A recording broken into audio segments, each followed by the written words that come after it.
Hi all അസ്സലാമു അലൈക്കും. അപ്പോൾ ഇന്ന് ഞാൻ വന്നിട്ടുള്ളത് ഒരു അടിപൊളി ടേസ്റ്റുള്ളൊരു സമൂസയുടെ റെസിപ്പിയുമായിട്ടാണ്.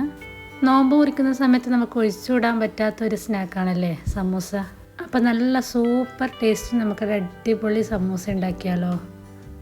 അപ്പോൾ വീഡിയോയിലേക്ക് പോകും മുന്നേ എൻ്റെ ചാനൽ ആദ്യമായിട്ട് കാണുന്നവരാണെങ്കിൽ ഒന്ന് സബ്സ്ക്രൈബ് ചെയ്ത് സപ്പോർട്ട് ചെയ്യണേ. അതിനായിട്ട് നമുക്ക് ആദ്യം തന്നെ സമൂസയുടെ ഫില്ലിംഗ് ഒന്ന് തയ്യാറാക്കിയെടുക്കാം. അതിനായിട്ട് ഇതുപോലെ ഒരു പാനിലേക്ക് ഒരു 2 ടേബിൾ സ്പൂൺ ഓയിലൊന്ന് ചേർത്ത് കൊടുക്കാം. ഓയിലൊന്ന് ചൂടായതിനു ശേഷം ഇതിലേക്ക് ഒരു 3 സവാളയാണ് ഞാൻ എടുത്തിട്ടുള്ളത്. ചെറുതാക്കി കട്ടാക്കി ഇട്ട് കൊടുക്കാം. ആവശ്യത്തിന് ഉപ്പും ചേർത്ത് നല്ലതുപോലെ ഒന്ന് വഴറ്റിയെടുക്കാം.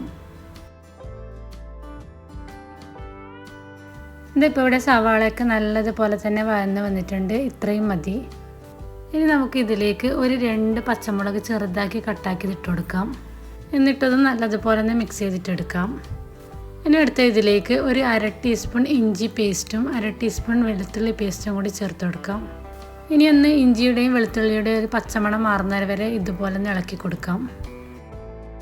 അതിനുശേഷം നമുക്കിതിലേക്ക് വേണ്ട പൊടികൾ ചേർത്ത് കൊടുക്കാം. 1 ടീസ്പൂൺ കുരുമുളക് പൊടി, 1/2 teaspoon garam masala, 1 teaspoon chicken മസാലയും ചേർത്ത് നല്ലതുപോലെ ഒന്ന് മിക്സ് ചെയ്തിട്ടെടുക്കാം. പൊടികളുടെ പച്ചമണം മാറുന്നവരെ ഇതുപോലെ ഒന്ന് ഇളക്കി കൊടുക്കാം. ഇനി ഇതിലേക്ക് കുറച്ച് കറിവേപ്പിലയും കൂടി ചേർത്ത് കൊടുക്കാം. ഇനി അടുത്തതായി ചേർത്ത് കൊടുക്കുന്നത് ചിക്കനാണ്. ഞാനിപ്പോൾ ചിക്കൻ ഉപ്പും മഞ്ഞൾപ്പൊടിയും ചേർത്ത് മാത്രം വേവിച്ചെടുത്തതാണ്. അതൊന്ന് മിക്സിയുടെ ജാറിലൊന്ന് ക്രഷ് ചെയ്തിട്ടെടുത്ത് ഇതിലേക്ക് ചേർത്ത് കൊടുക്കാം. എന്നിട്ട് ഇതെല്ലാം കൂടി നല്ലതുപോലെ ഒന്ന് മിക്സ് ചെയ്തിട്ടെടുക്കാം. ചിക്കനിലേക്ക് മസാല നല്ലതുപോലെ പിടിക്കുന്നത് വരെ ഇതുപോലെ ഒന്ന് ഇളക്കി കൊടുക്കാം. ഇനി ഇതിലേക്ക് ഒരു 1/4 ടീസ്പൂൺ മഞ്ഞൾപ്പൊടിയും കൂടി ചേർത്ത് കൊടുക്കുന്നുണ്ട്. ഈ സമയത്ത് നിങ്ങൾക്ക് ഉപ്പ് കുറവാണെങ്കിൽ നോക്കിയിട്ട് ചേർത്ത് കൊടുക്കാം. അതുപോലെ തന്നെ എരിവൊക്കെ കുറവാണെങ്കിൽ കുരുമുളക് പൊടി ചേർത്ത് കൊടുത്താൽ മതി. അപ്പോൾ നമ്മുടെ ഫില്ലിങ്ങിൻ്റെ റെഡി ആയിട്ടുണ്ട്. ഇനി നമുക്കിതവിടെ മാറ്റി വെക്കാം. ഇനി നമുക്ക് സമൂസ ഷീറ്റൊന്ന് ഒട്ടിച്ചെടുക്കാൻ വേണ്ടിയിട്ട് ഇതുപോലെ ഒന്ന് മൈദ പേസ്റ്റ് ഉണ്ടാക്കിയെടുക്കാം. മൈദയും കുറച്ച് വെള്ളവും കൂടി ചേർത്ത് കലക്കിയെടുത്തതാണ്. ഇനി നമുക്ക് സമൂസ ഷീറ്റ് ഓരോന്നെടുത്ത് ഇതുപോലെ ഒന്ന് മടക്കിയെടുക്കാം.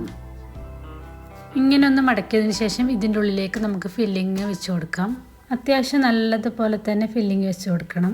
എന്നിട്ട് ഇതുപോലെ ഒന്ന് ഫോൾഡ് ചെയ്തിട്ടെടുക്കാം. എന്നിട്ട് ഇതിൻ്റെ അറ്റഭാഗം ഇതുപോലെ മൈദയുടെ പേസ്റ്റ് കൊണ്ട് ഒട്ടിച്ച് കൊടുക്കാം. അപ്പോൾ ഇതാ നല്ല രീതിയിൽ തന്നെ സമൂസ മടക്കി എടുത്തിട്ടുണ്ട്. ഇതുപോലെ തന്നെ ബാക്കിയുള്ളതെല്ലാം കൂടി ചെയ്തിട്ടെടുക്കാം. നല്ല സിമ്പിളായിട്ട് പെട്ടെന്ന് തന്നെ ഇതുപോലെ തന്നെ തയ്യാറാക്കി എടുക്കാൻ പറ്റും. അപ്പോൾ സമൂസ ഇഷ്ടമില്ലാത്തവരായിട്ട് ആരും ഉണ്ടായില്ല അല്ലേ. അപ്പോൾ ഇതുപോലെ ഒന്ന് തയ്യാറാക്കി നോക്കി അടിപൊളി ടേസ്റ്റാണ്.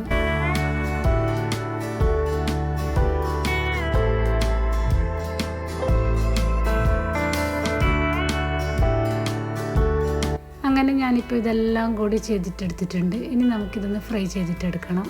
അതിനായിട്ട് ഓയിലൊന്ന് ചൂടാക്കാൻ വെക്കാം. ഇനി നല്ല ചൂടായ ഓയിലിലേക്ക് ഇട്ട് നമുക്ക് 2 ഭാഗം നല്ലതുപോലെ ഫ്രൈ ചെയ്തിട്ടെടുക്കാം. ഇനി ഇതുപോലെ തന്നെ ബാക്കിയുള്ളതെല്ലാം കൂടി ഫ്രൈ ചെയ്തിട്ടെടുക്കാം. പെട്ടെന്ന് തന്നെ ഫ്രൈ ചെയ്തിട്ടെടുക്കാൻ പറ്റുന്നതാണ്.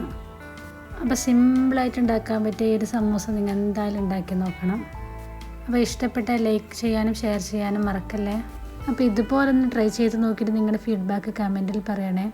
ഇനി സബ്സ്ക്രൈബ് ചെയ്യാതെ കാണുന്നവരാണെങ്കിൽ ഒന്ന് സബ്സ്ക്രൈബ് ചെയ്ത് സപ്പോർട്ട് ചെയ്യണേ. ഇനി അടുത്തൊരു അടിപൊളി വീഡിയോ ആയിട്ട് വീണ്ടും വരുന്നതായിരിക്കും. Thanks for watching.